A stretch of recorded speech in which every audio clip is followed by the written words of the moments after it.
So I've just come down to the Oregon coast to meet my good buddy Tim Riley, and he's been fishing some of the small streams for steelhead, doing quite well. So I was able to finally get out of the office and go on a fishing trip with him. Super excited. He's sitting here next to me, and he's going to tell you a little bit about what's been going on.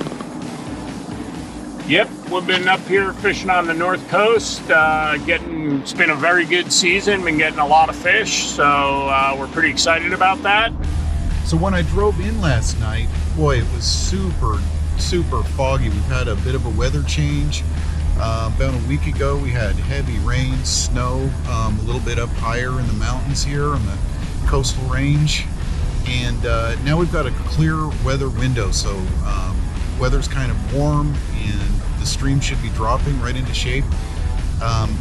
They came way up, and before that, fishing had been really good, exceptionally good. So we should be hitting it just right. We'll see what happens. You know, there's never any guarantees when you're steelhead fishing, but Tim over here, he's thinking this is going to happen. So hey, pretty confident. It's been a good season. A lot of fish all up and down the system, so people are spreading out. So we should be able to, get into a fish or two. And as Nick said, we got a nice weather break. Got no rain coming for the next few days, so it looks like everything's pretty much in our favor. So we'll see how it goes, but it's been good so far. As we make our way to the river, like most fishermen, we're looking at every little tributary.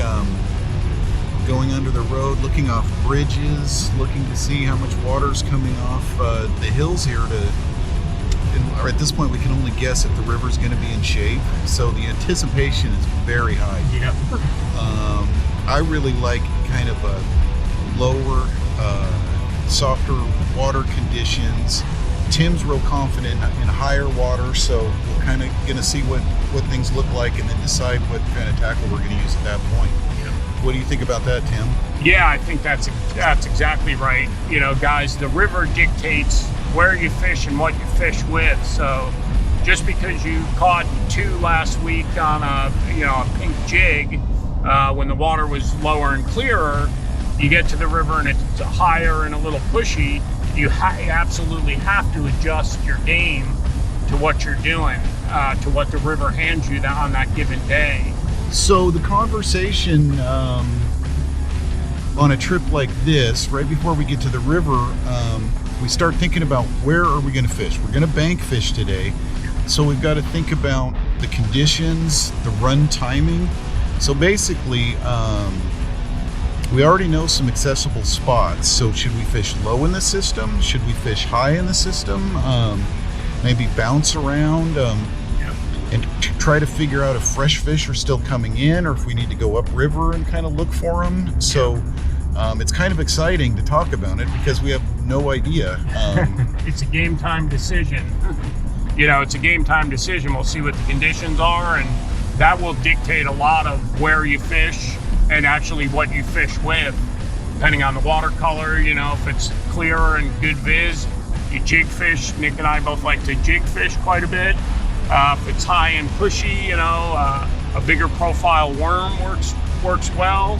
Obviously, the beads work all the time, just depending on what size bead you want to run. So, lots of fun game time decisions. Everybody watching this knows it's part of the fun of steelhead fishing is the when, what, where, and how. And a lot of that is dictated by just getting to the river and saying, okay, this is what we're working with.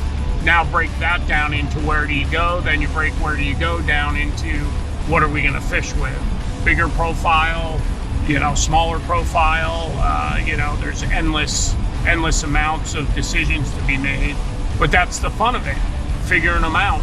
That's, you guys know, everybody watching this video knows that, that's part of the excitement is what are we going to fish, where are we going to go, and the bank fishing gives you the ability to bounce to a lot of different holes, which Nick and I both enjoy that aspect of it. So stay tuned and we'll bring you some fun.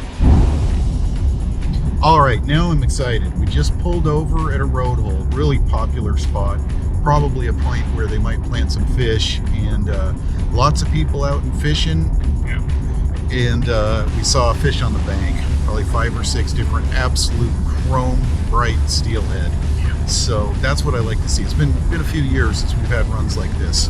So really excited. What did you think, Tim? What did you think of the water conditions? Yeah, I thought it was great. The conditions are a little pushy, but the clarity's really good. So that really helps us out quite a bit.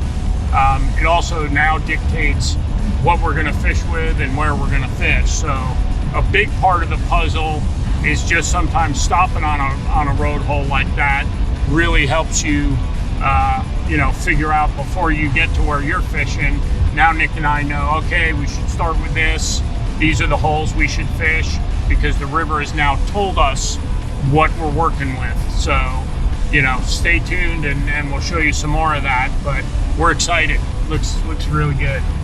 Absolutely, and hopefully we can find some nice spots with a little bit less pressure too. We'll see what happens.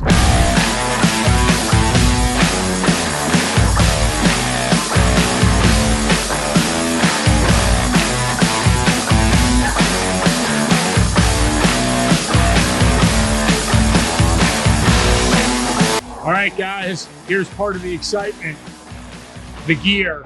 You can see we've got all of our stuff ready to go. We're getting ready to wader up. We've got all our rods to choose from. The river's kind of told us what we probably want to fish with. So this is the exciting part, boys and girls. We're getting ready. You know what we're doing. We're wadering up, and we're getting ready to roll.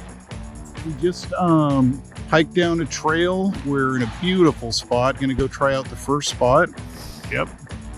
We're going to get out on the river here, and we'll kind of show you what we're thinking and how what drives our choices of what we're going to fish with. Well, Tim and I have covered this run pretty well. Water's up a little bit for this river. We've covered this inside seam. I've been using old school float and jig techniques, and Tim's been using some different tackle. We're going to come up here and talk to him a little bit and see what's been happening. All right, guys, you can kind of see what river conditions we're working with. So here's a pretty classic holding spot for them. You've got a shallow flat here and then a little bit deeper run. Now in these conditions, I chose to go with a worm that's kind of cut it down a little bit, but it's very common color and it's got some contrast, which you want in this kind of water. And I'll show you with a cast where they can be anywhere, but your higher percentage casts are going to be right along the edges. So you want to get that bobber where it's nice and straight up and down. There you go. Right on that inside edge, and you can let it glide down a little bit. I don't like to let the bobber go insanely far because you get really poor hook sets. So I tend to fish a little tighter than some people, but that's just personal choice. But this is your classic, right here, classic water. And Nick and I both always fish close in first and then push our casts across so you cover the water. The more color in the water, the more you want to do that. A big mistake we see people do a lot is they tromp right up to the river, stand in it, and start casting. And a lot of time when fish are moving or the conditions are colored up a little bit, they will literally be right on the edges here. So keep that in mind when you're attacking the river. You don't want to go tromping out there and just start winging random casts. Fished our first run and no luck, but it looks really nice. Watercolor is perfect. It's just coming into shape, and we're going to move on to our second spot. Tim's going to take a little bit of time and show you some of the rigs we brought today. So as everybody saw when I was fishing, a worm is a good searching lure, big profile in the little bit dirtier water. I happen to have it on a slider rig, so I can quickly adjust the depth to whatever with a small weight just to make sure we're getting down in the heavier water. But I'll show you what Nick really is an aficionado at is, so this is Nick's rig, and this is generally a little bit better for fishing edges or when the river's down, but he's got what we call a fixed float. It's still adjustable, right? You can still adjust as need be, right? For whatever run you're doing. But this is a little bit more of a finesse presentation with a small jig. So a lot of the time, the finicky fish they'll just grab a little tiny presentation like this, and it can be incredibly effective. Nick also likes to run it on a nice longer, softer rod, so you can mend well, and it also helps with the fight. So those are two of the rigs. And then you can also do the same as we have here with the same fixed float rig, but you can go with a bigger presentation on your jig. Now, what a lot of people also do is if the water's off color, you can also add a small sand shrimp to that or a piece of prawn if you want to kind of up the chances, give it a little scent. That works great too. We're not doing any of that today, but that is another great system to use. All right, guys, we're up to the next hole here on the stretch of river we're in. We fished this hole pretty good, didn't get any grabs. So there's a couple of holes up around the corner that we want to try. Same approach, same gear. The name of the game when you're bank fishing is you got to bounce around. Unless you're fishing right below a hatchery or something where you know that's where the fish are stopping. The whole key is we're a little lower in a river system, so they should still be pretty well grouped up, huh, Nick? I would say so. Yeah. Absolutely. So we're gonna, find out up here for sure. This looks like a nice holding pool. Yeah, this is a little softer run, a little better holding water, so you got to fish it all. You know, they say it's the fish of 1,000 casts, and that's not too far from the truth, but really bounce around when you're bank fishing. That's one of the benefits, is you can pop from spot to spot, which we're going to do today and show you some other water. But it's a great approach to finding some fish. And usually, in my experience, when you're in the lower river like this and you find them, you typically find 2 or 3, in a hole. You can get, sometimes multiple hookups because they're still around. So off we go.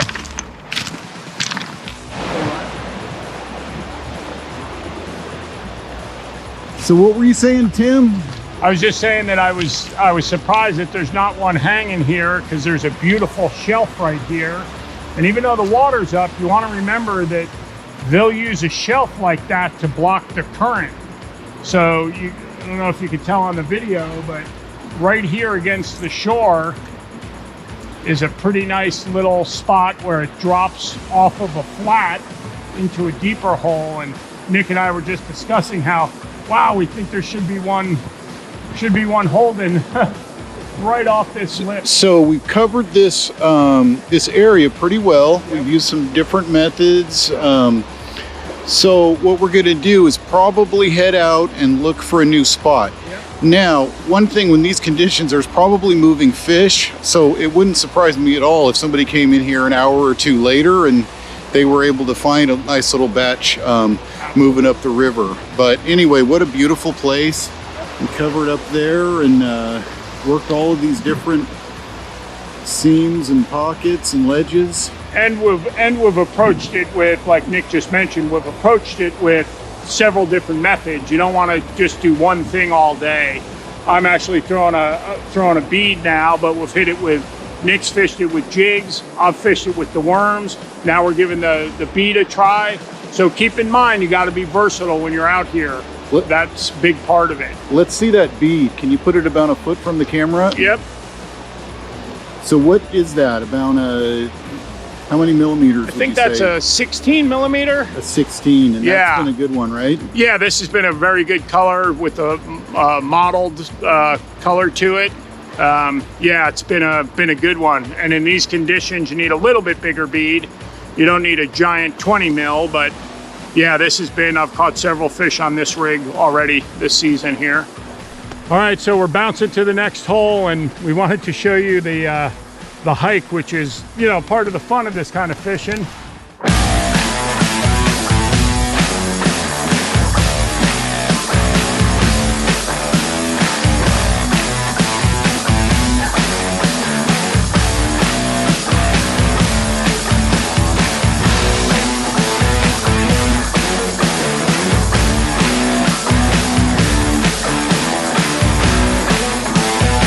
All right, you did it on the jig, huh? Yeah, I got one on the jig, so All right.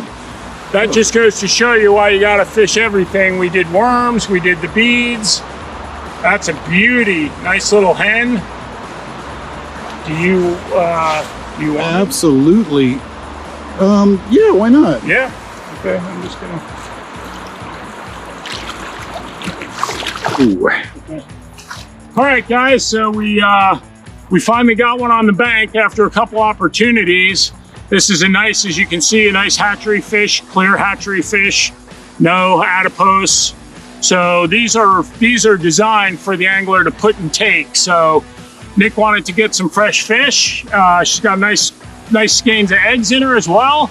So this is really a perfect harvestable fish. This is what they're here for. This is what you should do with them. So we're gonna go ahead and get the eggs out of her, bleed her, make sure that's all taken care of well, respect the fish, and it's just a beautiful little dandy. Just came up a fast rapid there and was holding in the tail out. So right where we expected, in the shade, just like we expected on this flat. So it all came together. Gotta love it when a plan comes together. All right, well, we just popped into a hole. You know, we were kind of downriver playing around, and then came up to the rig, and heard this is a good spot, so Yep. yeah, there it goes. Oh. Wah, wah, wah. Right, well, I finally had my chance. We're up here trying another hole up by the rig, and hooked one, and first fish of the season, and it came off, wouldn't you know it? So I'm a little bit frustrated. Now I really want to catch one, so we'll see you soon. All right, guys, thanks for joining us today. We're wrapping it up. It's late afternoon. We just want to recap what we did, which was great. As you saw throughout this video, we started in a couple of spots this morning. We hopped. We found we had a couple opportunities. We fished all the gear that we brought, which is the way we want to stress to you that you got to do. We ended up getting the fish, the two fish that we got on the jigs as the water started to clear more this afternoon. But we fished beads, we fished worms, we fished the whole arsenal. And the whole idea is keep popping, keep popping. It took us till late afternoon to find a couple of fish, but we found them. So don't forget to like this video, subscribe to the channel, and we'll bring you more content like this.